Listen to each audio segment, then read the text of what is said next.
High tears, இன்றைக்கி நம்ம பண்ண போகிறது வந்து பார்த்திங்கன்னா மிளகு மட்டன் குழம்பு. செம்ம ஈஸிங்க. ரெண்டே இன்க்ரீடியன்ட்ஸ் தான். வெங்காயம், தக்காளி, இஞ்சி பூண்டு, கொஞ்சம் பச்சை மிளகா, இந்த மிளகுத்தூள். இது வந்து நல்லா நைஸாக வந்து மிக்சியில் வந்து பவுடர் பண்ணி வச்சுக்கோங்க. அதுக்கப்புறமா இந்த மட்டன் பார்த்திங்கன்னா 1/2 கிலோ மட்டன் வந்து நான் நல்லா வாஷ் பண்ணி க்ளீன் பண்ணி வச்சுருக்கேன். இது பார்த்திங்கன்னா நல்லி வந்து காலுக்கு வந்து பசங்களுக்கு அவ்வளோ நல்லது. ஸோ நீங்கள் வந்து நல்லி சூப் வச்சு கொடுக்கலாம், நல்லி வந்து சால்னா பண்ணி கொடுக்கலாம். ஸோ வந்து என்னோடய சப்ஸ்கிரைப் பண்ணிக்கோங்க என்னோடய சேனலை. இதெல்லாம் நான் கூடிய சீக்கிரத்தில் அப்டேட் பண்ணுவேன். இது வந்து பார்த்திங்கன்னா ஈரல் வந்து அவ்வளோ நல்லது உடம்புக்கு. ரத்தம் வந்து நமக்கு வந்து சுரக்கும்னு சொல்லுவாங்க. ஸோ கண்டிப்பாக வாரத்துக்கு ஒரு வாட்டி பசங்களுக்கு கண்டிப்பாக செஞ்சு கொடுங்க. வாங்க குயிக்காக ஒரு ரெசிபி பார்க்கலாம். பேச்சுலர்ஸ் கூட சீக்கிரமாக செஞ்சிடலாம். என்னடா இது சாத்துக்குடி வச்சுருக்கேனே பக்கத்துலன்னு பார்க்குறீங்களா?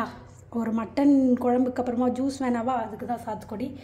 வாங்க ரெசிபி குயிக்காக பார்க்கலாம். மட்டன் குழம்பு வந்து நம்ம குக்கரில் தான் செய்ய போகிறோம். நல்லா திக் பாட்டம் இருக்கிற குக்கராக எடுத்துக்கோங்க.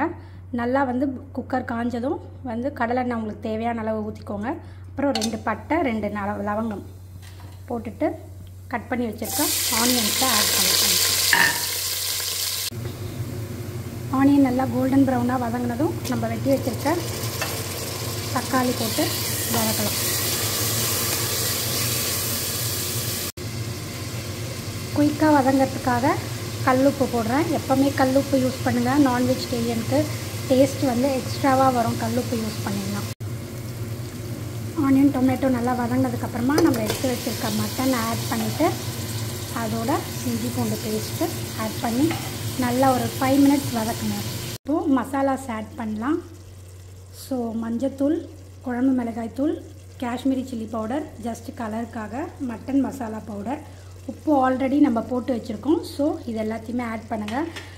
காரம் வந்து கம்மியாக போடுங்க, ஏன்னா மிளகுத்தூள் மட்டும்தான் வந்து இதுக்கு வந்து காரம் நிறைய நம்ம போட போகிறோம்.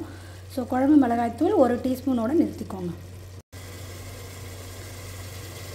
மசாலாஸ் போட்டதும் இப்போது ஒரு 5 மினிட்ஸ்க்கு அப்புறமா தேவையான அளவு தண்ணி ஆட் பண்ணிக்கோங்க.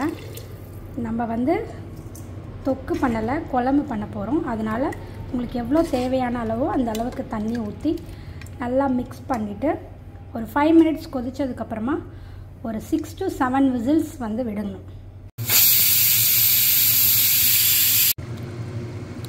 நல்லா குக்கர் ப்ரெஷர் இறங்கினதும் குக்கரை ஓப்பன் பண்ணிவிட்டு நம்மளுடைய மட்டன் பார்த்திங்கன்னா நல்லா சாஃப்டாக பூ போல் நல்லா வெந்துடுச்சு. உங்களுக்கு இன்கேஸ் மட்டன் வேகாத மாதிரி தெரிஞ்சதுன்னா நீங்கள் வந்து எக்ஸ்ட்ரா 2 விசில் வந்து விட்டுக்கலாம். இப்போது நம்ம நல்லா ஃபைன் பவுடராக பண்ணி வச்சுருக்க மிளகுத்தூவை இதில் அப்படியே ஆட் பண்ணுங்கள். ஆட் பண்ணிவிட்டு நல்லா மிக்ஸ் பண்ணிவிட்டு நல்லா 5 to 8 மினிட்ஸ் நல்லா வந்து கொதிக்க விட்டிங்கன்னா நம்மளுடைய மட்டன் மிளகு குழம்பு ரெடி.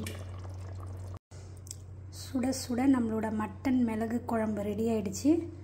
ஒரு ஆம்லெட்டோட ரசத்தோட சர்வ் பண்ணலாம் வாங்க.